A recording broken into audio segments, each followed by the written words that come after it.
sa tak mai Jonathan ale edia interview na kan ni dona tu na hian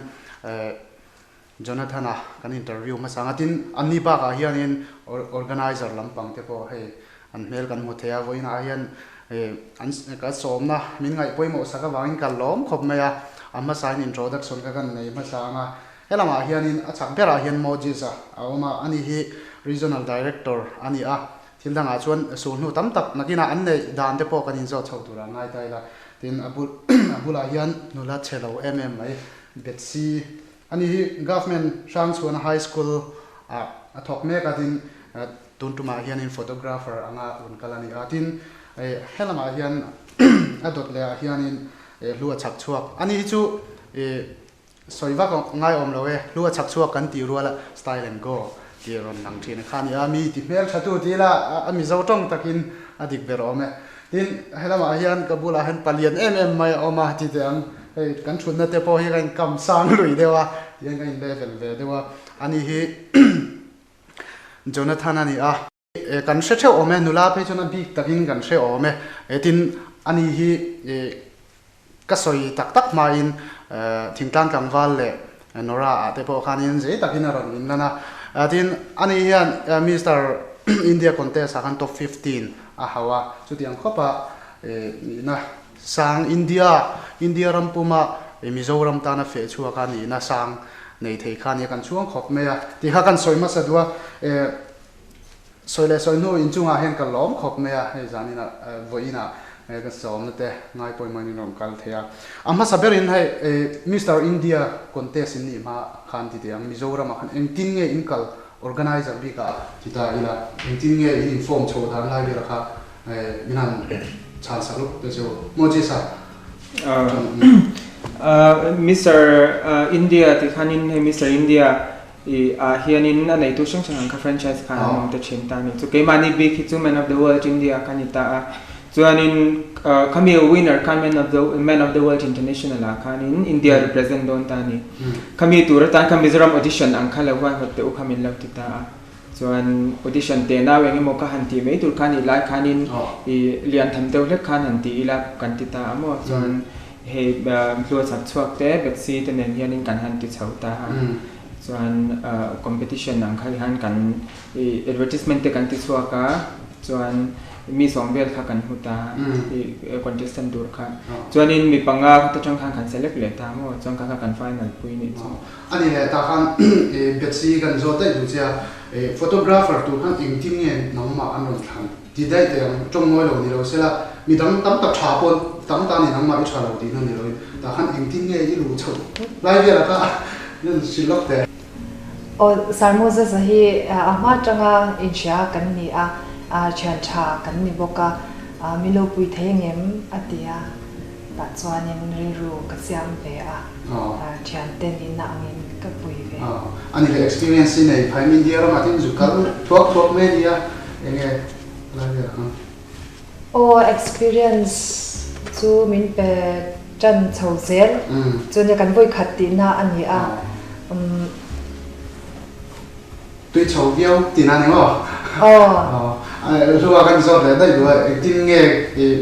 inau te ho ti tiang tin nge i pur puim ka lai ka chei dan ve te nge chei den noi ti hei chei shom de te po hen om ve te ya okay ani dik ta chuan ke ma hi tu na he mi enga wa hi chuan in organizer chuan in makeup sponsor kan ni lo ta ni ama chu hei hi ke ma ina ka professional ni ya ba in makeup kha chu ka pata automatically na ta ni chu mo zero tu na hianin hei organize eng lo tu chu Moses khan ta ni chuan hei franchise hi anei khanin zana khan ke ina khan anei ma khan ke ina khan ringkal ta ru lek ta chu hei ke thian nai wa ta kan ya kan close ta chuan hei mi adu thu hei organize tu le heta arin in biak thu zong zong kha kim kha mi share ve ta ni chuan ke ma po khanin thadon chu kha ta amar chu hela ma email information ka achiang jok kha ala don thilo wa khan kan ngak ta ni kan ina kham bo chuanin khata khan email khan thon tha chia ta kan lom dun khopa kan pani khanin join ka ru ma po chuanin kai mani mi mal thau khanin fian ro tong tan po kan nei ya chan chu enge di chuanin hemi platform hi katan chuanin enge di chu ka voi khat na ani ta ko le ma chuan kan ma chu hei skill dang dei ta ni amar chu ke ma hian ka tuina hi enge ti chuanin I tuna te po mi promote hi nuam ka tita acha chu pathian in talent sang min peta ni ka talent na chuan thei patop ma ka la ka zuam to ta ni ti mai la Mizoram manga chuan ni ka thlen tur ang chin chu ka thleng to in ka sia amar chu khami pia la ma khan ke ma hian enge theina ka la nei midang tan enge tang kai na ka la nei ti hi ke ni to fo ve thin ta ni chu Mizoram na chuan hei ka thia pa khan ni khami a platform tur le khami franchise kha heta official la ni lo ta ka khanin ma le dul ila ran ti ta ni chuan ke ma po chuan ka chung te nei ka han ron po khain tha an ti ta chuan thei pato pin ti han ma ka han da ta chuan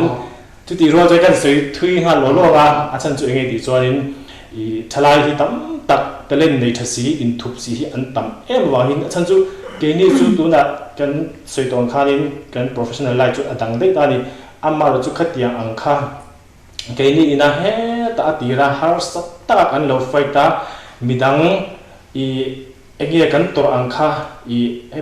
promote tu nei si lawa he ti kan lo pe ang kha tun ang generation na tan chuanin har sali tuk ma ta ni khami kha anni ina ke ma ni ina he ta thei pato pak an phak to a platform kan lo siam saka anni ina he ta arabian rin phan thein tu ang thil kha tangkai thei ve na zo na nei anga ke sia de bai wang kha nin ke ma pan ke accept ta ni ani le mo ji sa toy te in tin in bo sa la ve khan sum na ma te in tin abu tha ve lo ni avoid khatna ni ani box ya email page na ka Mizoram national health thing part tur khatwan mo kami ni wang kanin sponsorship an vel to ka harlu to ka ma se pur rasang ni roi te he rainbow multiple mobile showroom jang ko sami nei tu son kalau pui veng cho tia chanin singthum vel khan sponsor mo son abak chu ke ma ni he kan chan za ho kan pathuma kan in contribute ani me kami kan ti so in impact na sang ple mai tro Juan in Mr. Mizoram akhanin kalphot taila country atanin chona ka iron lang choda engting nge in buat sai em khalai vel kha enge anon som tu chei ti ve top nge amain tuina te nem ti live vel kha minam shil masate Hemi Mr. India Mizoram competition he newspaper advertisement training kasha okay so like 3 car thumben ani mo la re baklo kami event ma hemi Mr. India Mizoram competition he newspaper train kasha so like hey maybe could try get them katiamo maybe potential can in share so let me give it a try katiamo so hey Beijing on body fit katiaka I don't do share to wine gym there kakalta masa honka kan apa lo so kami ka I think 3 weeks got them so got kasihan lah dan di kan competition the first time ada peka Mizoram history apa hi over kita ania tu orang yang game ka like advice tepo lakto tepo kamu faham tu lah tentu a first time ani don bangin kan try kan risk a success ka timaya kan organizers dan organizer dan akan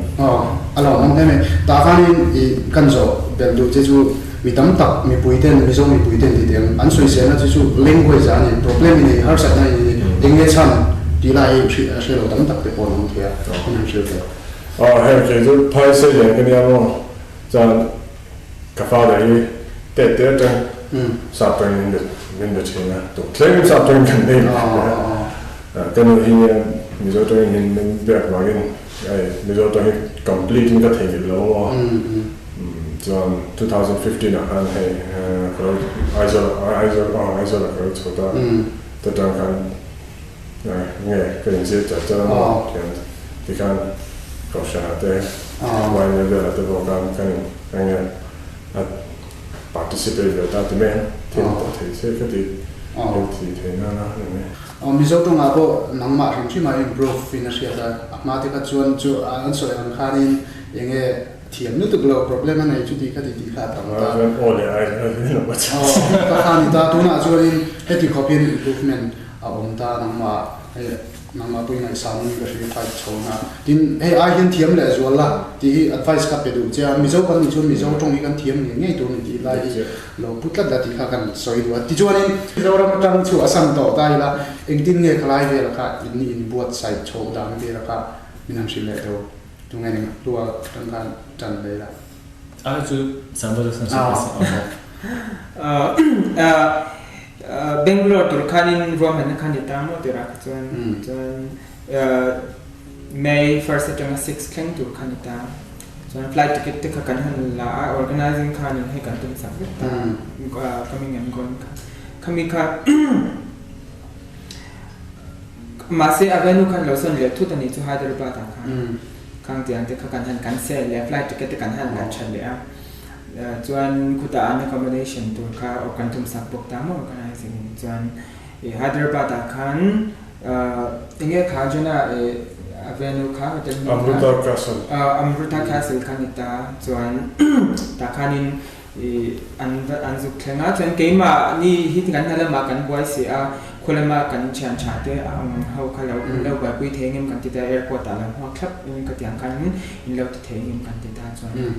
kuta meron boy pui Bangalore khan an chuk khang support ta mo chuan chuan kuta kani omta ni chai chu chuan ran huwa vekta airport ta chuan in Hyderabad an pan le a huwa Bangalore an rian huwa khan chuan Hyderabad khan Dr. Chani kha khana lo boy pui lo ta mo thang ani le in hun man dam tlang pui ve la ka thuak in min sil thengem kulaya in hun man dam phaya kutan hun man dam mo kami ka chu schedule kai mani khan list ka tu kan dong dong ma se ama juna zo kyan in tinge a soi the zo ka juna refer le ta ila in tinge hun man tin an pang chu lem ti lai te ko khai Mizo chu da kan ti chun dar sari ti hi ni de ka u thi na kan te po kha in tinge in hun man dam tlang pui kan or Mizo timing kan dia masih kecuan Indian standard timing kan tapi aja tu amu kata Hyderabad apa kan Mizo timing kan follow tahu timing yang mak kan timpan dong kalau tu like boleh kata jingda saria yoga kelas kan yang tiga dah saria kan kan amu nak kan untuk mau convector contestant kan masih organizer lah macam kan yoga timing timing fel punctuality punctuality to hey Hyderabad apa Mizoram timing dia kan thì kan mau ni mấy cái tiếng hay chú Indian standard timing cái tụi mình cho India cho Mizoram trên 6 until 7 until 8 until more yoga Indian yoga classes thì kan dia masih kan tipan nama timing dan kan TikTok kan timia lo yoga class kan chuan hey incident sang po ma masih chuan masih tikan nge somehow kan function tu kan tijo the ani le ta han contest ji na han Mizo chu try do kan ni ta ni ti ti ta han indu samna ve the on lo organizer ram tang te policy ta ko chan te tuin enge tribal kan ne pang hian chu ti khati nan hiam lu da nang chi te po kha om ve the ya cái tiếng lúc đó chắc chứ ông cái tiếng anh mất experience person nào ông này lúc đầu nó đi sang trong mình tập trung cái mình trong Manipur cái edit lại cái Mizoram lại Manipur qua rồi thì kan hey anh mà partiality ông ta sẽ lên hey thì tiếng anh nó kan perform thật bộ cái nó sẽ cho cái top 15 keng cái John Edika 7 second land or something John Manipuri Baha Mr. Grand winner ni kasi John partiality lang po tu cái ani le lo man don lama an to 15 keng ta asang ani Mizoram atanga timai tiang India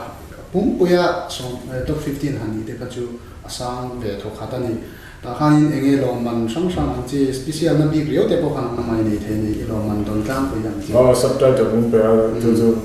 Mr. North Indian subtitle kan Mizoram langwal te hi enge Mr. India ni thei du hian thei na an nei diam. Of course, and the machine and they during 2016 and 17 ni doing Rohit Khandelwal ka Mr. India represent kan Mr. World title ka ange win the mo ka machine ni tho human mo and superhuman ko to the game po ko ti ni lawa hey speech skills le English tiam le hey grooming the body he maintain and body put to the game po hey body builder ti po ni la fit to more athletic jogging ni wat po to to the game po gym kan po ngai lo mo like body fit put on hey grooming ni mo ka tiam be ka le hey timing hey GK idea be nei basically ka tiam ka plus point ni me acha me organizer lampang ka chuna kina area lo umthowa nangma bi ki kan so nei kan zo te pop panga Mr. Mizoram titeng zoka ini na ang point top 5 ang chi khan yan ting chho thot khan ya ta khan tun la ka rin lo lang lian em chu thalai te 60 ni engei long hu dani ka se cha ka Mizoram a hian HIV positive man ni la ka po youth for purpose te kan ti a moses at the point on kalin ka sia ka tiang khanin milar tam takha anul kal khom ni ta khanin Mizoram a HIV positive ven tam ber ti kha alenia tuna umbo tumin man na me bania em angin nge HIV positive umbo thena tu hianin mala ngai sex a hian kan sang lutu khian mai lo sex through you HIV kan kai na ha sa to ka example number 1 ni mo example ko so ni to mizo hi social kan social kan life kan social hi sang to mo hey roshan me khatlang engke ma he why me ni se KTP TKP poni se ta kan program sang na mi ani hota mi pa ni se ti kan khatia chance kom ta chuan nge like India culture dan net compare that let's on mizo hen kan social life hi asang mo chu bang ti me kan mi line han sex line apo han living mi kan ai chon kan sang kan san na chan po ni me thia chuan ba ka reason pakhat ni ta se second reason chu sex education hi nge apo mo like early stage ta ngian ke chuan kum som vel po yo ti mia lo kum som pakhat ta ngian nei the se mo ka sex education hi tam takin can receive low more katimea HIV nge HIV tang in prevention importance the more khatiang we the class teacher so then share se chuan acting in prevention kan say di na ni mo se chuan tikhan nge sex education kan ni ani le I khalai kan engtinge umbo thei dan tura idea ni to te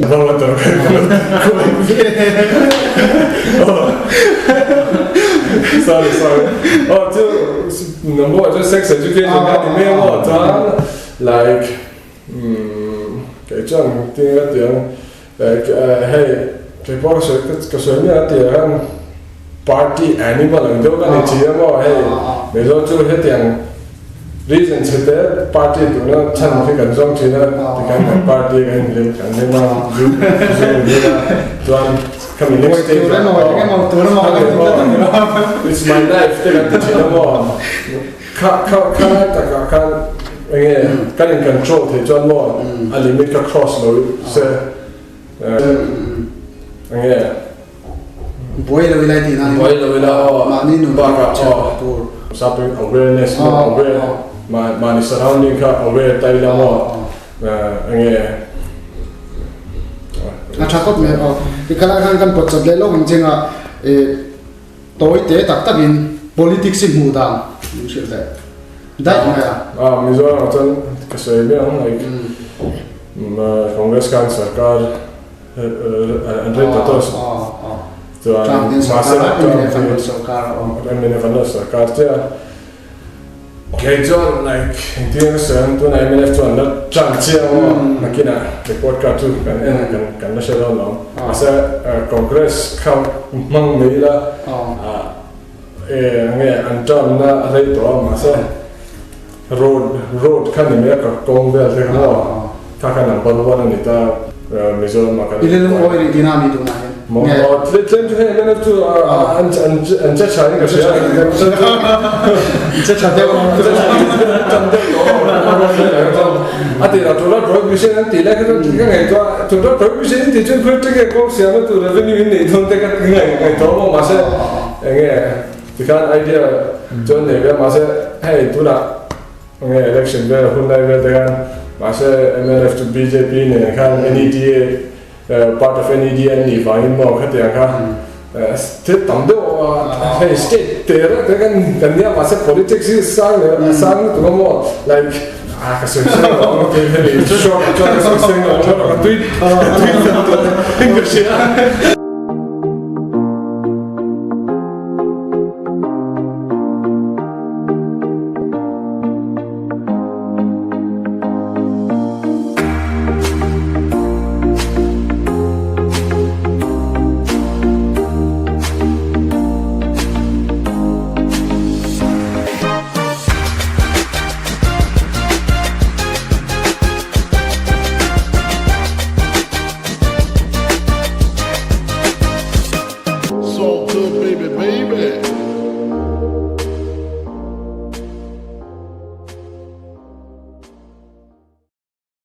organizer lama kanin Mizoram an chua san kan ti ten in buat sai dam chim chima te po ni se social in to sa anti ve mai maya mani ve don tak lo ti ver te Mizoram chuna tam ta kha ti mang tong el se nang chi te kan dong Miss busy han na chance ve yan chan sa ve lok te organ le lok nga khamia khan kha social te hi Mizoram chuanin atama hey Sarmoses and ina ati ramiron so miron offer miron so kani kai ngai to ave na sadut tuka achan chu kam avoi khanna turani Mizoram a hian Mr India Mizoram hi abui chan tu kha kan ni mei do na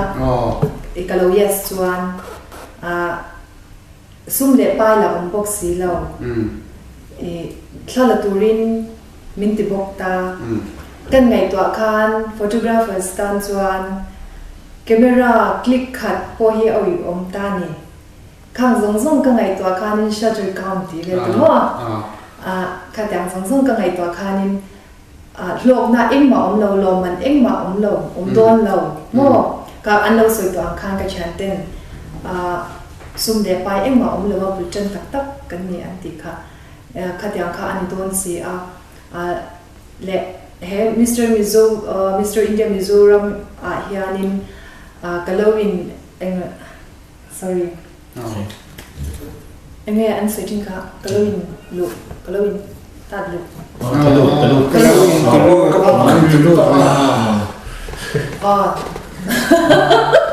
lên dọc tập rất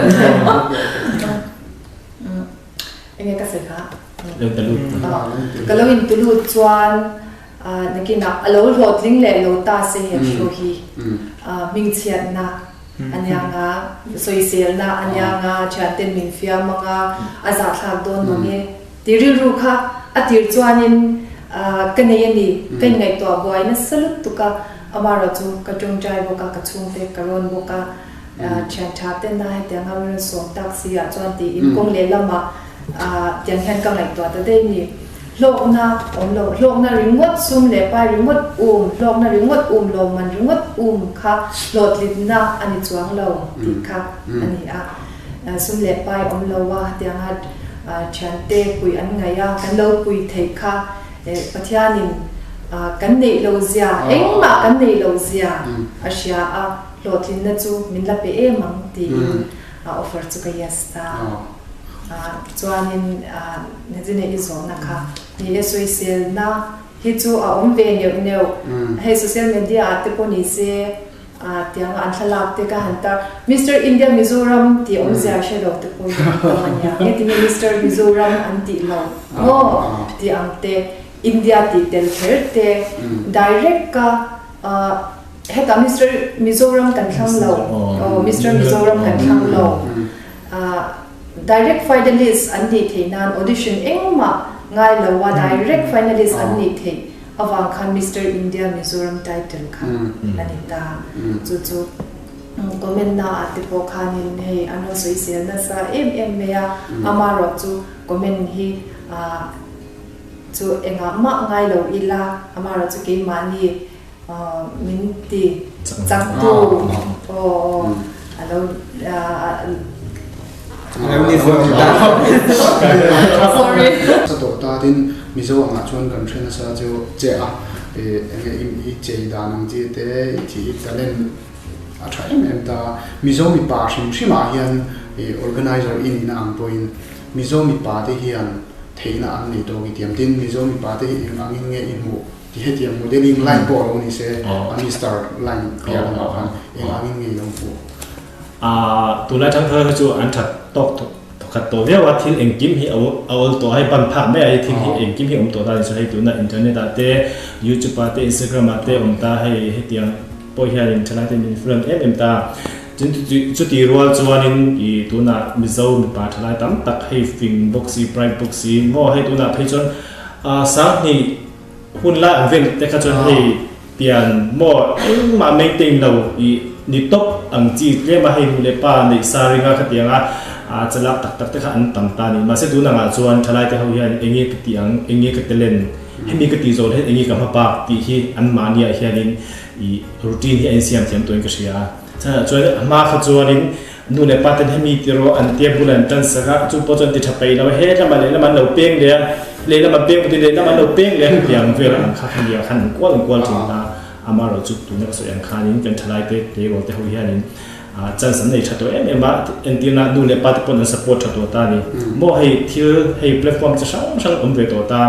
khata khan an tuina zone taka khan nu le pat pon support ta amanian zir chuan ki ta arabis tak le eta national so international claim hearing promote theina chance an manian to ta ni tin to di role chuanin I entina na hei I an mania po body fitness a pon ise an mani body beauty a pon ise ka tia claim kharin engma hi silva kan ngai to ta ni mo hei mi pa pon ise lain khovel mun chang ka zinzau piang hianin I mei chia chau hi grooming an te lo ni mei mi pa ta po hian engkim body hei beauty lampa hi an ngai po mo to ni ti kha Covid international la chuan kha lo poi mo ni tu kan ni chu chan chu mi kan dor don re hianin mi pa po ni se putar po ni se lain hei kan lan dan kha a fel fire smart kha chuanin mi dor nu ma be mani kan confia kan thil ti engki ma khanin ke mani confia ta ka thil kan ti re kha chuanin a mu tu tan pa nu ma ke mani a perform tu ta pon nu bok ta ni kan in kara khanin ma so na tam tak chu mu thai khoi thei tu na hen o me ni theinan le sang he ti ma tha khop me jona enge politics mu da hai kan rama chuanin chang chuan congress an tha MNF an tha as a PMT region an ti kan ka kan enge mongai dan hai nei the politics mu da phim ke chuan eng party pon is congress PM MNF eng party pon is ke chuan ka du pe chu mo power hian tu mo youth lampang hi ni se mo antina puhol te Mizoram tha claiming an senior ve to ti me mo athar youth centric ni do se mo to antina Rahul Gandhi po kum somni panga po ve jo upa ve do to ke ni to ma se politics la na chon ale you to mo Hyderabad always see angin hey ani energy na mo power na hit chon nge promising figure of doing an meter an mo thaya mo to ne to party lang power se government se ke chon youth ho hi claiming chance matom zo se power la hen ga ne to inge mo zo han ngai tu join kan party shoi tu dam tak te hi chu upalan expire to ni de kam ku china hete po politics line a chon ana pang zo te kan ken thiam hi hun ve to ani se ko ka tha ka ti khop me nisin khan ka zo the ni cha fitting za ni di la kha he shape cha nu la ji na ko tam tak ana ne se lo ba fit chi sang cha kham me der fin ju ani le Instagram a inting da follow du chi tam tak ana Instagram Jonathan_MPA follow them follow it doni ani le thing tang kan wala de kha yoron lang no me rin lo lu tu me ni tin nora de ko yoron lang ta ron spy chau khop me si lai ven khai ron ve ta tin film industry tu version film acting line hen claim that we better hey art like him ke chu ka nge ka nai le better line na here the chuan acting thing tlang lang ha chu ka so me classroom an lo kan ta mo ka first day in first day in classroom class ka na ka first day chilo kan ko kazin ta mo class ka chu kan ni ve chuan na to ma se chilo den ka lo hey mai zo la ka lo ho ta chuan class ka first day ni ta chuan ka mi se nge teacher ro tha nge tu mo an do students ya han do te mo chona I palian ba palian ko ta ni lo ki na ni mo ro me la ya zo ne lang ba zo se zo mi it's claiming nge a blooper ti himo anime de tan zo uma pe kan hey book textbook kam in hand ta bo hey lo ji te dong ya textbook dong kan ga na ma ka first class de ne so nge like ko nge ta ya nge explain ko ka sha history graduate kan ya history ka lo si keyboard misal ka system ka lo sa me ko ta blackboard mass media class ka ya masa afi mata ka chuan na o mang fa nora ka tle hey aron chua de ka kala ka a ha sa ke intinya lung dia kan maximum shooting lung dia kan ni ta mo dan uma pe kan ya uma pe ni kan hatian acting na hen ka tu ya dia ma like ati kan uma pe po ka se mi ka se chi alo mo mizo se ka se va lo ta ka chen pa zo ta tu ya ma ye uma pe director like biggest director ni zo ko dia ni kan like kan ka betama ka tu di hen ama pe ne like figure out challenge it's good hey offer option kalau so nge position option kalau shit me chat me chone bodyguard role ka om ta ka nge lu ne ha ka peta funny incident do shebe do due we got the nge uma pin jana isin kan play down tia in really ro tia tan ga in really ta ka bodyguard shirt katra shirt nge gun strap game kain ready danga thung danga liga lap pe che lo mo ye jagin makeup jagin current dom lo jagin anu lo ka lai che to zo min zui ro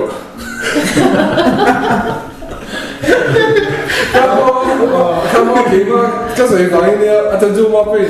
jana iti to jo tiara tia ko ma pe danga liga thanga ka to lai chete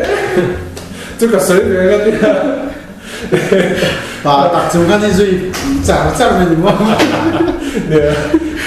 哦，你看那个就不知道那个跟这一路读了那把它丢来这个多 games， 中米中的你就填不到问题呢，可是可能虽然个随便的都0到呢，就最填到边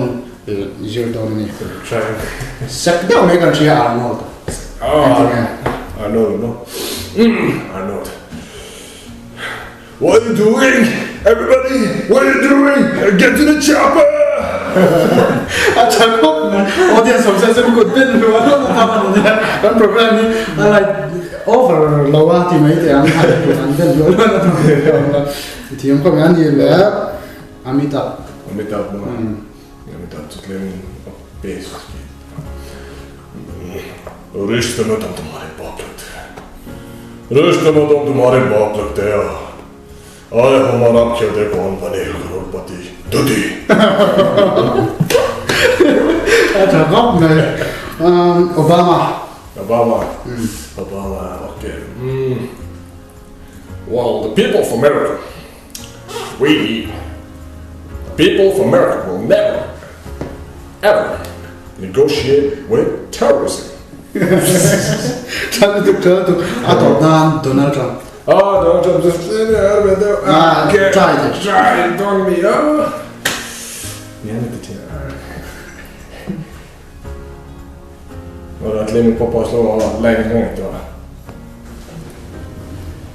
Thank you, everyone. You guys have done a tremendous job. We're gonna make the greatest country. We're gonna make America great again. Thank you.